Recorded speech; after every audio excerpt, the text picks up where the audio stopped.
દ્રવિડ મુનેત્રે કઝગમ એટલે કે ડીએમકે બુધવારે સીમાંકન મુદ્દા પર સંસદ ભવનની અંદર વિરોધ પ્રદર્શન કર્યું હતું.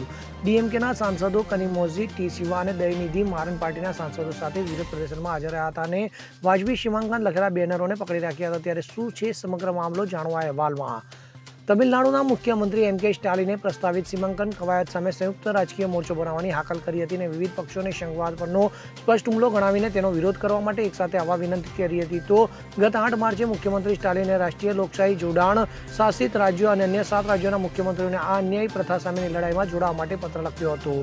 તેમણે કેરળના મુખ્યમંત્રી પિનરાઈ વિજયન, તેલંગાણાના મુખ્યમંત્રી રેવંત રેડ્ડી, આંધ્રપ્રદેશના મુખ્યમંત્રી એન. ચંદ્રબાબુ નાયડુ, પશ્ચિમ બંગાળના મુખ્યમંત્રી મમતા બેનર્જી, ઓડિશાના મુખ્યમંત્રી મોહન ચરણ માઝી અને તે રાજ્યોના તમામ રાજકીય પક્ષોના વડાઓને પત્ર લખી તેમની સાથે જોડાવા વિનંતી કરી છે.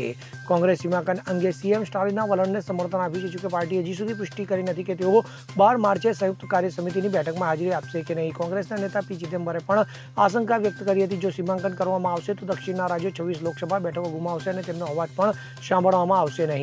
ચિદમ્બરે કહ્યું કે સીમાંકન એક ગંભીર મુદ્દો છે. તેને 1971માં બંધ કરી દેવામાં આવ્યો હતો. 2026 પછીની વસ્તી ગણતરીના કારણે સીમાંકન થશે, જેના પછી બેઠકો ફરીથી દોરવામાં આવશે. અમારી ગણતરી મુજબ જો તેને રાજ્યોની વર્તમાન વસ્તી અનુસાર ફરીથી વહેંચવામાં આવે અને રાજ્યોની સંખ્યા બદલવામાં આવે તો પણ આપણા દક્ષિણ રાજ્યો, જેમાં 129 બેઠકો છે, તે ઘટીને 103 થઈ જશે. તો દક્ષિણના 5 રાજ્યો 26 બેઠકો ગુમાવશે.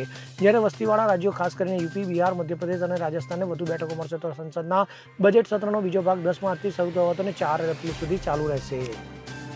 Bureau report, CN24 news. હવે જુઓ દેશ દુનિયાની તમામ ખબરો તમારી આંગળીના ટેરવે. ઉઠાવો મોબાઈલ અને Google Play Store પરથી ડાઉનલોડ કરો અમારી CN24 ન્યૂઝ મોબાઈલ એપ.